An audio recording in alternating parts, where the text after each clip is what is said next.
WhatsApp guys, আজকে চলে এসেছি নিউ ব্লগে, খেলার ব্লগে। আমরা যাচ্ছি এখন খেলতে, আমি যাই রোজ আমার ভিডিওটা এখন করে দিচ্ছে।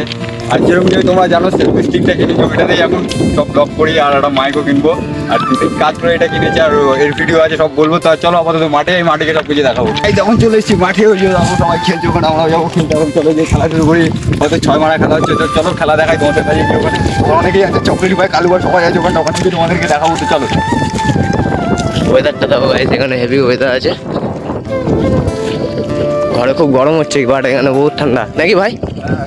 তো গাইস ফাইনালি আমরা মাঠে ঢুকে গেছি। আর মাঠে এসে দেখছি 4 মারা খেলা হচ্ছে গাইস। এটা ততক্ষণ 4 মারা খেলা খেলুক, আমাদের বলে একটুখানি বস, তারপর আমরা খেলবো। তো আমি আর আমার ক্যামেরাম্যান সাইডে গিয়ে বসে বললাম IPL এর খেলা দেখতে। এর IPL শুরু করে দিয়েছে। তো তোমরাও এরকম ছোট মাঠে IPL খেলে থাকলে আমাকে কমেন্ট করে বলবে নিশ্চয়ই। তো গাইস আমাদের IPL খেলা হয়ে গেছে স্টার্ট। আর আরমানি যে ব্যাটিং এ লেগে গেছে, আর আরিয়ানো আউট হয়ে গেল দেখতে দেখতে। আর তোমরা যেরকম জানো, আমি এমনিও খেলাধুলো করি না, তাই জন্য দেখো একটা বলও আমি হিট করতে পারছি না। আর এই যে বলার ভুট্টুদা, উনি অনেক ফাস্ট বলার। সত্যি বলতে আমি এই ভুট্টুদার একটা বলও হিট করতে পারছি না। দেখতে দেখতে দেখো আরমানো আউট হয়ে গেল, একদম মিডিল উইকেট উড়িয়ে দিয়েছে। নিজের আত্মসম্মান বাঁচানোর জন্য একটা বলে হিট করে দিলাম, নাহলে ওরা আমাকে যে ভাড়া করে এনেছে পরে টাকা দিত না, তাই জন্য আমি একটা বলে হিট করে দেখালাম। তো তোমরা গাইস আবার ভুল ভেবো না, আমরা টাকা দিয়ে খেলি না, আমরা এমনি খেলি। আর এই দেখো সন্ধ্যা হয়ে গেছে, আমাদের খেলাও শেষ। গাইজ খেলা শেষ, খেলার পর এখন চলে যাচ্ছি বাড়ি।